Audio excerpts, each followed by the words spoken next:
आज हम इस क्लास में पढ़ेंगे विद्युत धारा जो प्रवाहित होती है चालक में क्यों होती है, यानी परमाणुकीय स्तर पर उसके कारण को जानेंगे।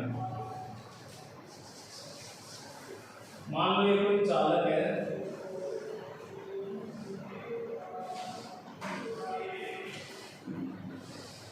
बेलनाकार चालक।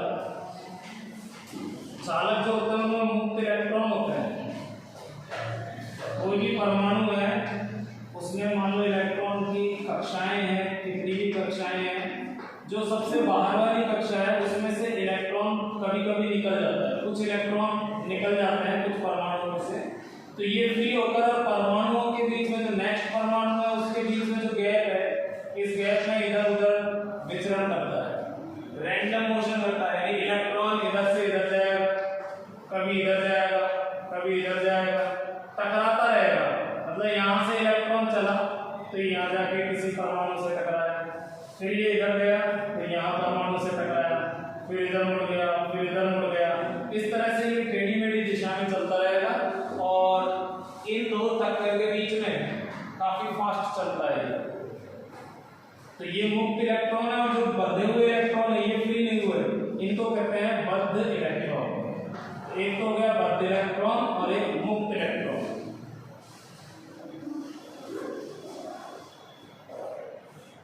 मुक्त इलेक्ट्रॉन जो है दो क्रमागत टक्कर के बीच में जो दूरी तय करते हैं उनको कहते हैं माध्य मुक्त पथ। मुक्त पथ होगा ये और सबका औसत माध्य मुक्त पथ। तो एक डेफिनेशन हो गई यहाँ माध्य मुक्त पथ। फ्री इलेक्ट्रॉन जो है चालक में यहाँ से यहाँ तक चला, ये एक मुक्त पथ, फिर टक्कर के बाद यहाँ तक गया, यहाँ टकराया ये, फिर इधर मुड़ गया, ये दूसरा मुक्त पथ। तो इन सभी का औसत ले लें, ये माध्य मुक्त पथ। चालक में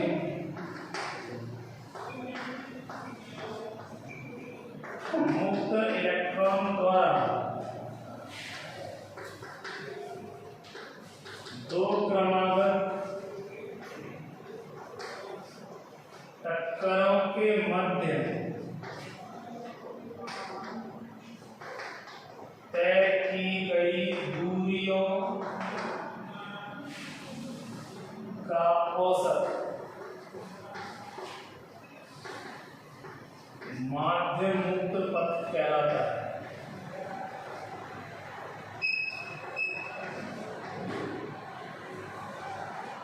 तो माध्य मुक्त पथ होगा ये जितने भी पथ हैं इन सभी का औसत। इसके बाद में एक टर्म है विश्रांति काल, रिलैक्सेशन टाइम, इसको टॉ वगैरह से डिनोट कर देते हैं।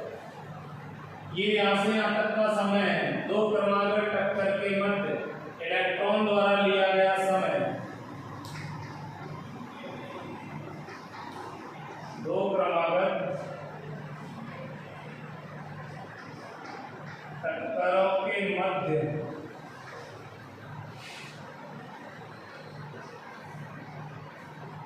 इलेक्ट्रॉन द्वारा लिया गया समय विश्रांति काल कहलाता है।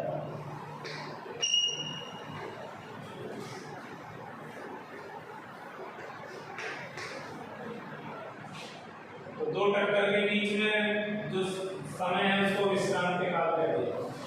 और इसके बाद में एक टर्म है अपवहन वेग, इसका दूसरा नाम है अनुगमन वेग, इसको डायरेक्टली अपवाह भी बोल देते हैं, अपवाह वेग भी कह देते हैं, और इंग्लिश में कहते हैं इसे ड्रिफ्ट वेलोसिटी। तो v के साथ b लगा के डिनोट किया जाता है ड्रिफ्ट वेलोसिटी। इसकी डेफिनेशन से पहले एक बार हम पहले इसकी डिस्कशन करेंगे इसके बारे में। ये एक तो बिल्कुल सीधा चलेगा, इसकी स्पीड कांस्टेंट रहेगी, कोई त्वरण नहीं होगा।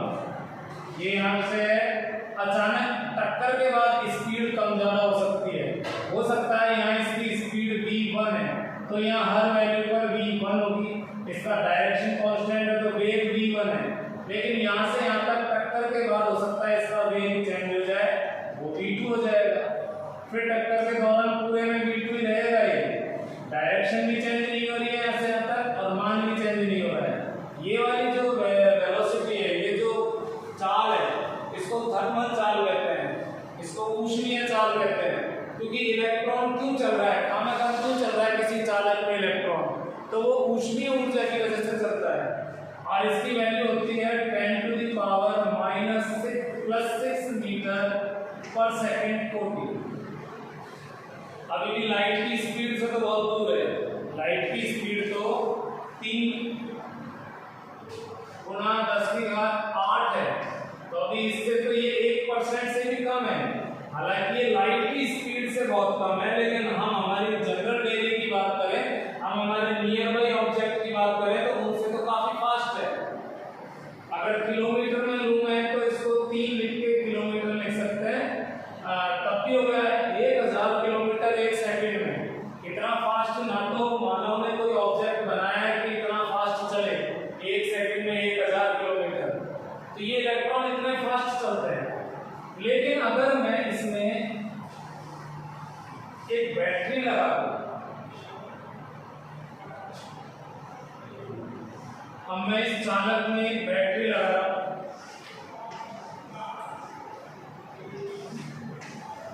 बैटरी का प्लस सिरा चालक के इस सिरे को प्लस बना रहा है और माइनस सिरा इसको माइनस बना रहा है,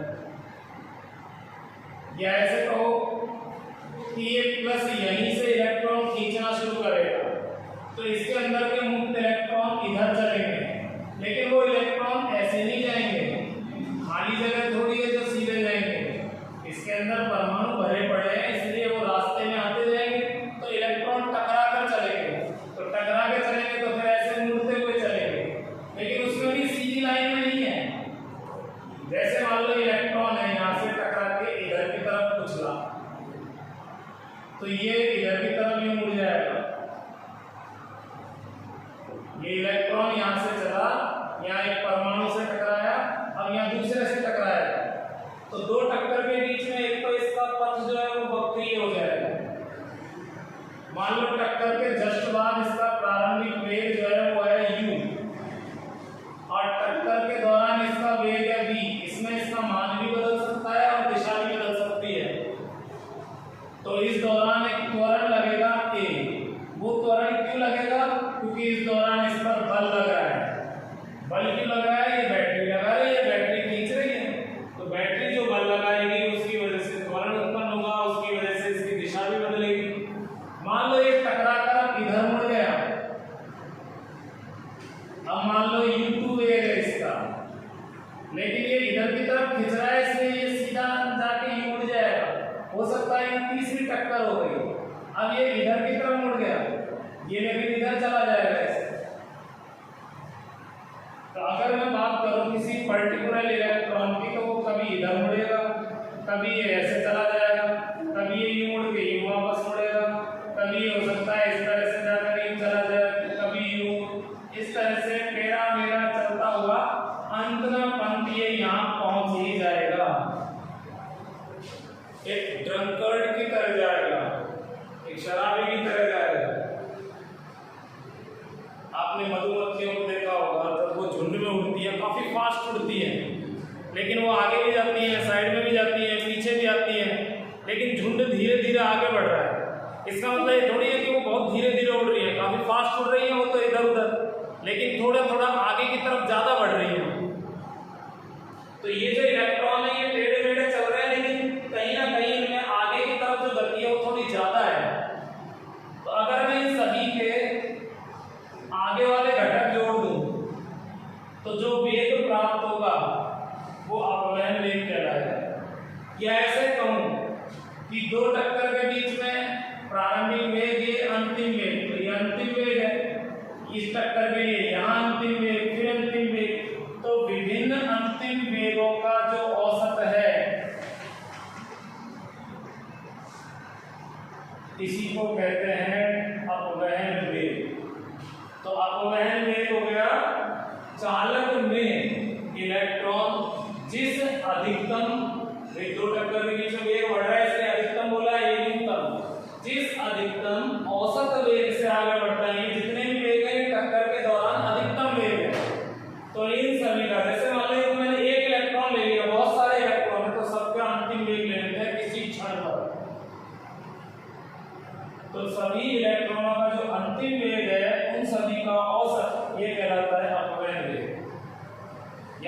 सिंपल ऐसे कह सकते हैं कि चालक में मुक्त इलेक्ट्रॉन जिस अधिकतम औसत वेग से आगे बढ़ते हैं उसे अपव्यय वेग कहते हैं।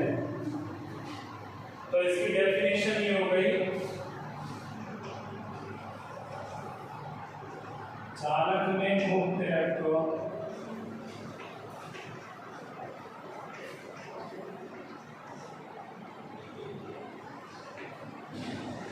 जिस अधिकतम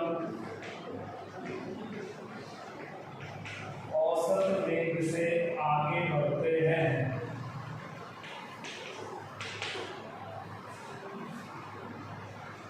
उसे अपवहन वेग कहते हैं।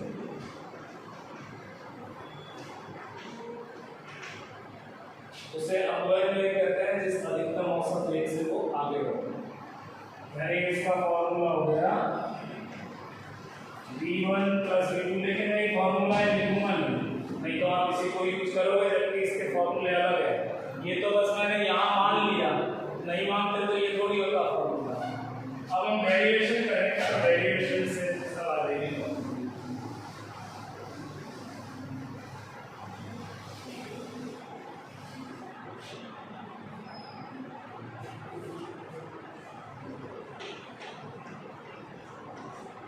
अपवहन वेग तथा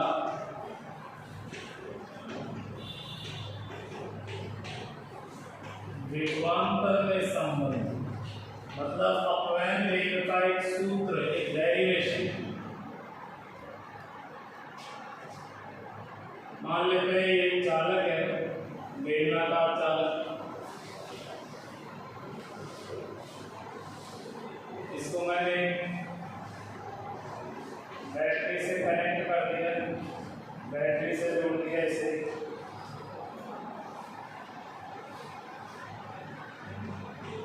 इसका वोल्टेज है V, ये जो चालक है इसकी लंबाई है L।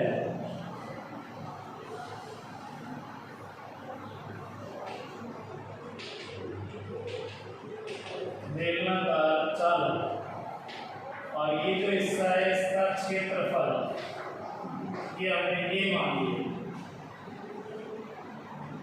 हमें तो बाद में अभी क्षेत्रफल की जरूरत नहीं है, छोड़ो।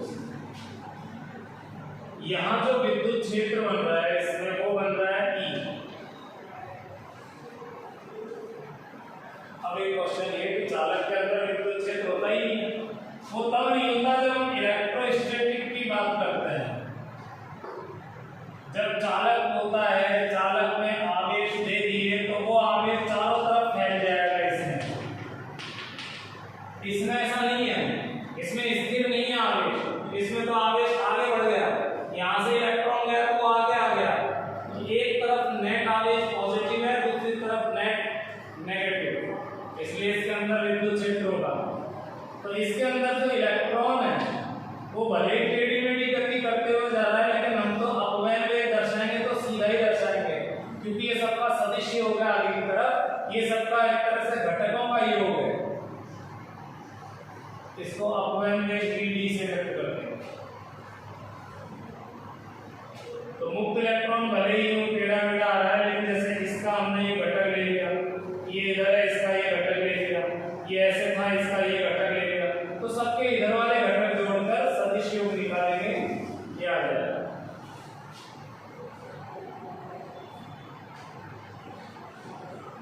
पहले हम इसका बल निकालते हैं। मुक्त इलेक्ट्रॉन पर बल, तो वो बल होगा F = QE। अगर विद्युत क्षेत्र E है, आवेश पता है, तो इलेक्ट्रॉन का आवेश है ये। अब वेक्टर लिया है इसलिए मैंने माइनस लिया है, क्योंकि दोनों की दिशा विपरीत है। विद्युत क्षेत्र इधर है लेकिन इलेक्ट्रॉन का बल विपरीत लगता है माइनस पर, इसलिए वेक्टर लिया है। लेकिन एक सूत्र और होता है F का, F = ma, न्यूटन के हिसाब से। तो बल के दो फॉर्मूले हो गए, ये स्थिर वैद्युतिकी से और ये न्यूटन की गतिविधि के नियम से। अब मैं दोनों को बराबर कर देता हूँ, तो त्वरण का फॉर्मूला आ जाएगा, समीकरण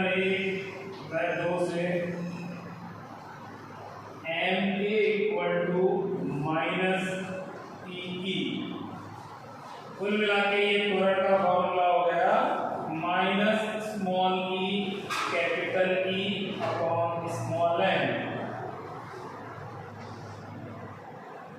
अब यहाँ इसमें एक चीज ध्यान देने वाली बात है कि इसके अंदर जो भी इलेक्ट्रॉन है सबका आवेश समान, सभी का द्रव्यमान समान, और विद्युत क्षेत्र तो इसमें लगाया है तो ये भी सभी जगह पर समान, तो ये सभी के लिए समान है। इसका मतलब हर इलेक्ट्रॉन पर समान त्वरण लगेगा, तो प्रत्येक इलेक्ट्रॉन का त्वरण समान होगा।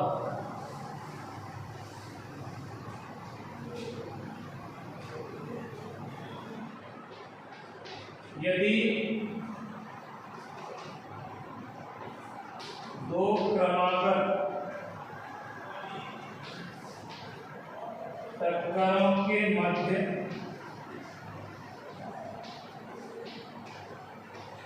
इलेक्ट्रॉन का वेग u से v तक बढ़ता है,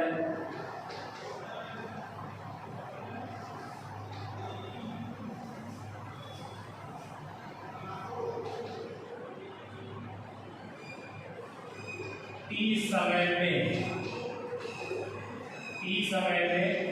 u से v तक बढ़ता है, तो गति के प्रथम समीकरण से गति का जो पहला समीकरण है v बराबर u प्लस a2, तो ये समीकरण लगाएंगे हम। मान लीजिए किसी टक्कर के जस्ट बाद वेग u है, अंतिम वेग ये है, समय ये है और ये त्वरण होगा, तीनों पर वेक्टर हो जाए क्योंकि डायरेक्शन बदलती है इसलिए सदिश नहीं लिखेंगे। अब ये किसी एक इलेक्ट्रॉन की बात करें तो किसी एक इलेक्ट्रॉन का वेग ये मानना पड़ेगा, त्वरण तो सबके लिए समान है, दूसरे इलेक्ट्रॉन के लिए आपको ये मानना पड़ेगा।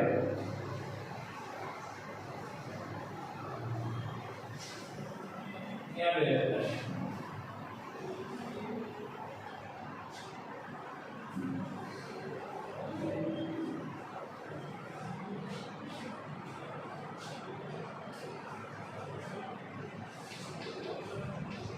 विभिन्न इलेक्ट्रॉन के लिए अगर हम अलग अलग इलेक्ट्रॉन के लिए लिखेंगे इक्वेशन, तो किसी एक इलेक्ट्रॉन के लिए तो इस तरह से लिखेंगे,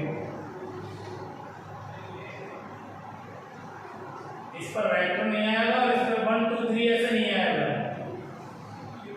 इक्वेशन 4 का फर्स्ट कोई दूसरा इलेक्ट्रॉन है तो उसके लिए जहां 1 था वहां 2 हो जाएगा। इसी तरह से कोई nवां इलेक्ट्रॉन है, क्योंकि बहुत सारे इलेक्ट्रॉन होते हैं तो इसलिए हम इस तरह से लिख के दिखाएंगे।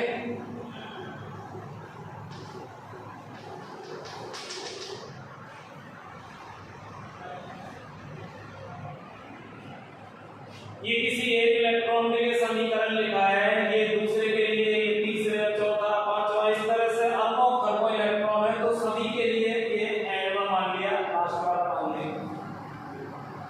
समय सबका अलग अलग हो सकता है, दो टक्कर के बीच में वेग अलग अलग हो सकता है, लेकिन त्वरण तो बाहर से इसने उत्पन्न किया है तो ये तो समान रहेगा।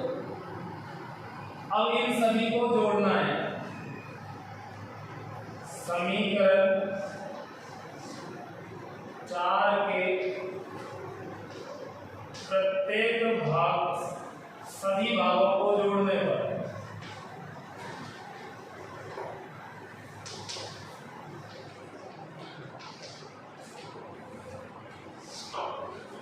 क्योंकि मैं समीकरण ऐसे तो कैसे डालूंगा 4 5 6 n तक हो जाएंगे, तो समीकरण 4 का पूरा सेट है, सबको जोड़ना है।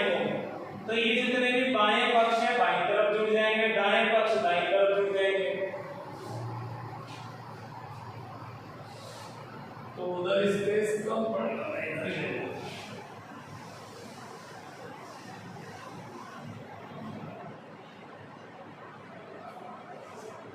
v सारे एक साथ जोड़ देते हैं, v1 प्लस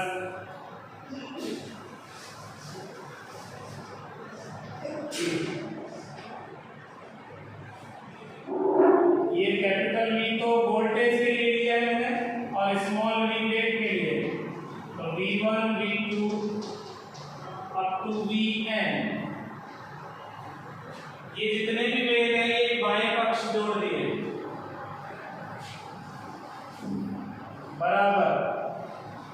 ये इधर पहले u वालों को एक साथ ले लेते हैं, u1 plus u2 up to un। अगर लंबाई में जगह कम है तो समेशन करके ले सकते हैं, लेकिन मैं अभी सिंपली ऐसे ही लिख देता हूँ। अच्छा, जब इन सभी को जोड़ेंगे तो इनमें a कॉमन आएगा, तो vector a t1 plus t2 up to tn।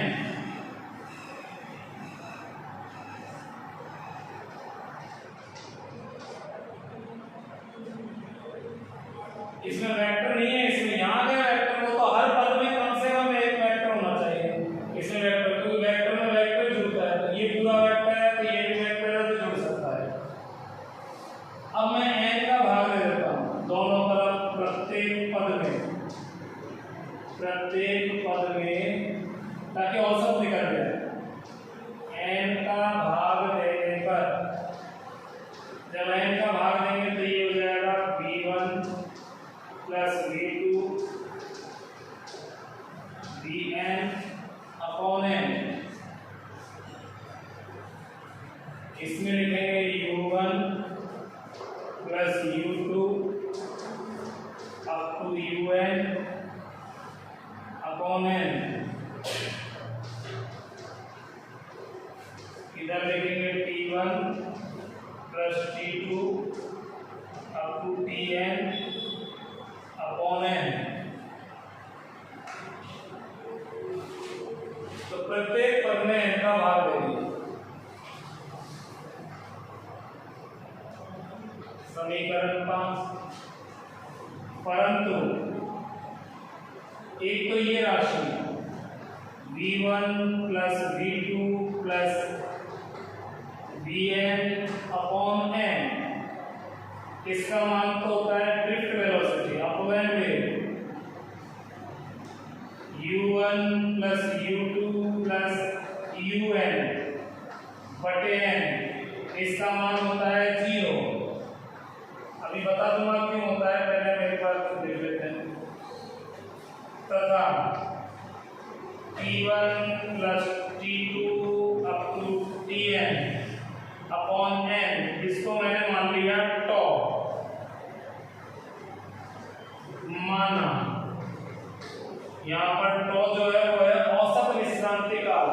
ये दो टक्कर के बीच का समय विश्रांति काल होता है, तो यहाँ टॉ जो है वो औसत विश्रांति काल है। तो यहाँ पर है औसत विश्रांति काल।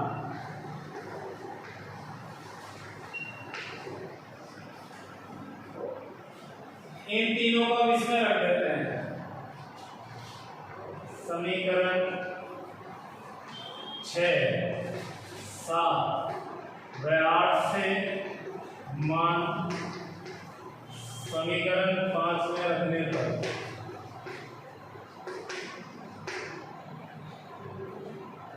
समीकरण 5 से इतना लंबा है वो छोटा सा हो जाएगा। इस कंप्लीट की जगह हमें यहाँ से रखना है ये BD, अपव्यय वेग, बराबर। फिर ये पूरा u है, इसी जगह हमने कहा है 0 होता है, वो अभी मैं समझाऊंगा, तो छोड़ो इसे। फिर यहाँ प्लस, फिर है त्वरण, और इसके साथ में ये जो जितने भी विश्रांति काल है इनका सबका जो औसत है वो है टॉ, जो हमने यहाँ माना। कोई टॉ बार मान लेता है, कोई कुछ और, तो यहाँ मैंने टी माना है तो इसको टॉ मान दीजिए। VD इक्वल टू, इसको तो रहने दो, त्वरण की जगह मान रखेंगे जो समीकरण 3 में था, माइनस E अपॉन m, और ये टॉ को भी रख दो यहाँ।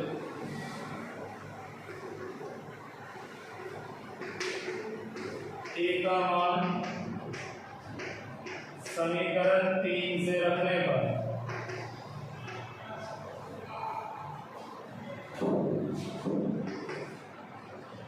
तो कुल मिला के ये फॉर्मूला बन गया माइनस ई टॉ अपॉन m। ये सब एक साथ दे देते हैं और ये वेक्टर आगे। ये तो हो गया सदिश रूप में। अगर हमारी हेडिंग होती अपव्यय वेग तथा विद्युत क्षेत्र की तीव्रता में संबंध, तब तो यही छोड़ देते, लेकिन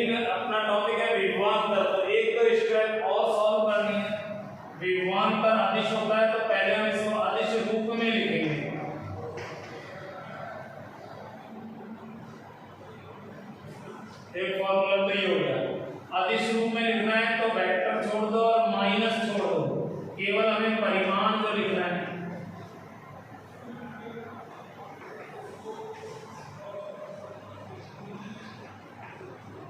E तो V अपॉन एम एल, ये हो गया विभवांतर के साथ संबंध। तो विभवांतर के साथ जो संबंध आएगा वो अदिश में आएगा, क्योंकि E जो होता है वो होता है विभवांतर बटे दूरी। अब आप इस चालक को देखिए, ये जो वोल्ट बैटरी है इसका जो विभवांतर है वो इन दोनों के मध्य उत्पन्न हुआ है। ये प्लेट पॉजिटिव हो गई, ये साइड अनुप्रस्थ, ये नेगेटिव। इस वजह से इलेक्ट्रॉन इधर शिफ्ट हो रहे हैं, ड्रिफ्ट कर रहे हैं। तो ये जो दोनों है इन दोनों के मध्य का विभवांतर बैटरी के बराबर होगा, जो हो गया V।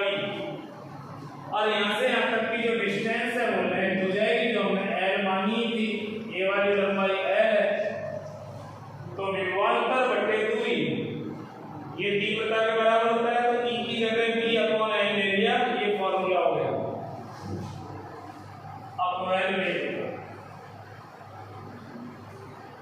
अब इससे पहले ये तो कंप्लीट हो गया डेरिवेशन। इसमें विभवांतर के साथ संबंध पूछता है तो यहाँ तक करना है, तीव्रता के साथ पूछता है तो यहाँ तक करना है। तो इसमें कोई खास डिफरेंस नहीं है, एक बस वो रिलेशन यूज किया। अब बात करते हैं इनकी, ये जीरो क्यों हुआ।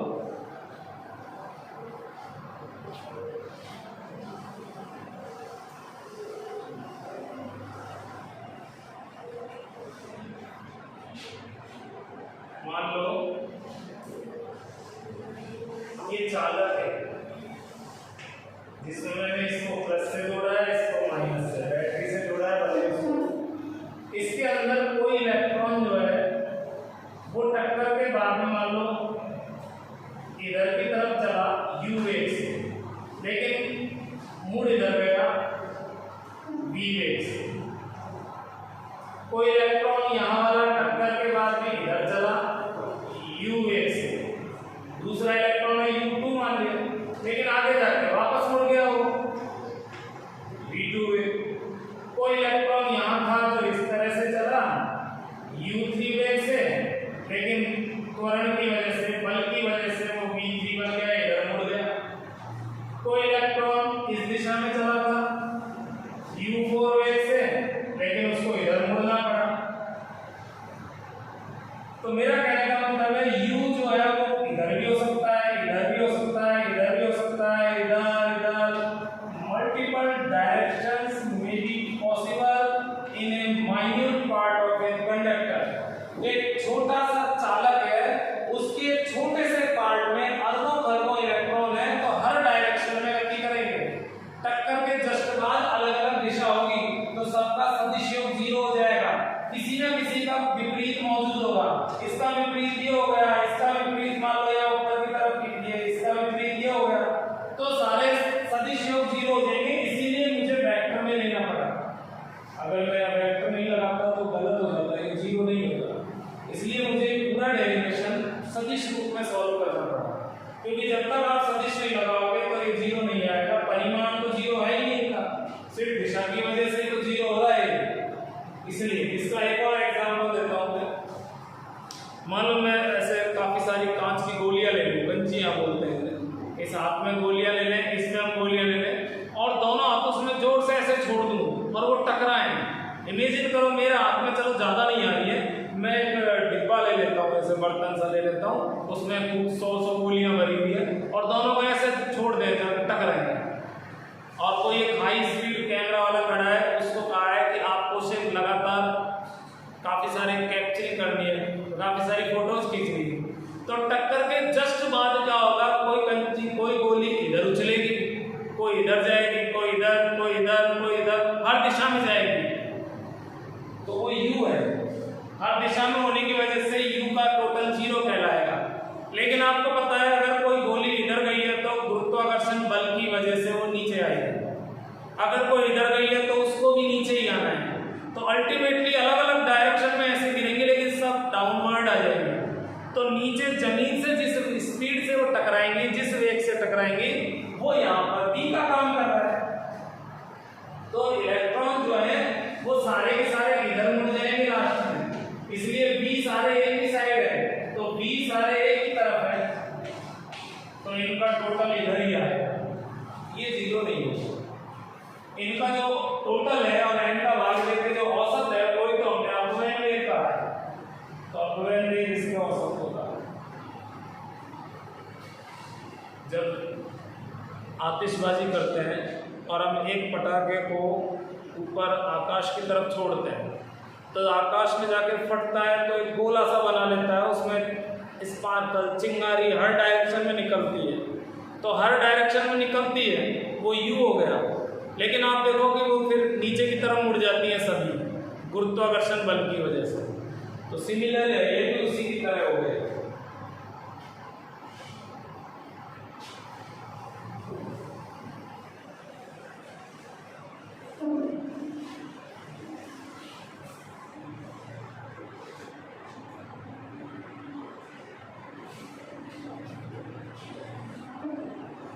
ये जो है ये इलेक्ट्रॉन है, मैं कह रहा हूं कि दो टक्कर के बीच में बहुत फास्ट चलता है, तो वो तो मुड़ेगा जबकि काफी फास्ट रहता है, लेकिन क्या होता है कि टक्कर के बाद ये इधर चला गया, फिर ये इधर आ गया, फिर ये इधर, इस तरह से चलता चलता बहुत धीरे धीरे आगे बढ़ पाएगा। तो यहां से यहां तक बढ़ने की जो स्पीड है वो बहुत कम है, लगभग 10 मिनट में 1 मीटर ही चलेगा, ये मान लो आप। और ये करंट है, इसी की वजह से तो करंट बढ़ रहा है। तो अगर हम बात करेंगे करंट की स्पीड क्या है, तो करंट की स्पीड तो ये है कि 1 मीटर चलने में 10 मिनट से भी ज्यादा टाइम ले लेगा, 10 से 15 मिनट ले लेगा, लगभग 1 घंटे में 3, 3.5, 4 इतने मीटर ही चल पाएगा। आप कहोगे ये कोई स्पीड थोड़ी है करंट की, हम तो स्विच ऑन करते हैं और कितनी दूर हमारा लाइट फैन का सिस्टम लगाओ तुरंत ऑन हो जाता है, ऐसा क्यों? तो आज के बाद आप नजरिया बदल देना, करंट की स्पीड इतनी ज्यादा है। आपने देखा होगा अगर कोई बिल्डिंग है, काफी ऊंची बिल्डिंग है, कई मंजिला बिल्डिंग है, यहाँ पर पानी की टंकी रखी है और यहाँ से नल लगा हुआ है नीचे, अगर यहाँ से व्यक्ति यहाँ से पानी गिराता है तो उसको गिरने में कुछ टाइम लगेगा, मान लीजिए 5 सेकंड का टाइम लगा, तो वो तो पाइप में होकर भी 5 सेकंड लगेंगे, 5 से ज्यादा ही लगने चाहिए, बल्कि वो तो घर्षण और लगेगा पाइप का, कोई मुड़ के आएगा तो और ज्यादा लगना चाहिए। लेकिन फिर भी आपने देखा होगा जैसे ही नल खोलते हैं वैसे ही पानी अवेलेबल है। सब जानते हो अपने घर में नल खोलते ही पानी क्यों आ जाता है, टंकी तो तीसरी मंजिल पर रखी है, चौथी पर रखी है, फिर ऐसा क्यों है? क्योंकि इसमें पाइप में पहले से पानी भरा है। अगर वाल आप यहाँ से बंद करते हो और इसको खाली कर लेते हो तो टाइम लेगा, लेकिन आपने मान लो पाइप को यहाँ से बंद किया, यहीं से खोला, तो पाइप में तो पहले से भरा है पानी, तो ये वाला पानी यहाँ पहुंचने में भले ही 5 सेकंड ले, लेकिन हमें तो मिल गया पानी पहले ही। ऐसा ही इनके साथ ये चालक है, ये मान लो सेल लगे हुआ है कोई, तो जैसे ही हम यहाँ से स्विच ऑन करते हैं तो तार में पहले से ही मुक्त इलेक्ट्रॉन है, तो तार में मुक्त इलेक्ट्रॉन यहाँ वाला यहाँ पहुंचेगा, उसमें भले ही 1 घंटा लग रहा हो, हमें क्या लेना देना, इसके इलेक्ट्रॉन और इसके इलेक्ट्रॉन सब एक जैसे, तो यहाँ से 1 इलेक्ट्रॉन आगे खिसकेगा तो पूरी लाइन का ही खिसकेगा, वो यहाँ का भी खिसकेगा, यहाँ का भी खिसकेगा, कंप्लीट लाइन का खिसकेगा। तो जैसे ही हम स्विच ऑन करते हैं तो पूरे परिपथ में जो विद्युत क्षेत्र है वो तुरंत जनरेट होता है, वो तो प्रकाश की वेग की तरह मानो कि विद्युत क्षेत्र तो तुरंत जनरेट होगा। जैसे मैं कहूँ यहाँ एक आवेश लाऊं तो इसके चारों तरफ विद्युत क्षेत्र कितनी देर में होगा, तो आवेश आते ही हो गया वो तो। ऐसा ही यहाँ पर स्विच ऑन करते ही विद्युत क्षेत्र जनरेट हो जाएगा। विद्युत क्षेत्र जनरेट होगा तो हर जगह के इलेक्ट्रॉन चलना शुरू हो जाएंगे। ये वाला इलेक्ट्रॉन चाहे यहाँ दूसरे दिन पहुंच रहा हो, लेकिन इसके अंदर इलेक्ट्रॉन अवेलेबल है, चलना शुरू कर देगा। इस वजह से स्विच ऑन करते ही करंट या कहें विद्युत सप्लाई चालू हो जाती है, लेकिन जो अपव्यय वेग है उसकी वैल्यू एक्चुअल में बहुत कम होती है, मिलीमीटर कोटि की होती है पर सेकंड। एक सेकंड में 1 मिलीमीटर के आसपास मान लो, तो ये करंट की बहुत छोटी वैल्यू है, बहुत कम स्पीड है इसकी।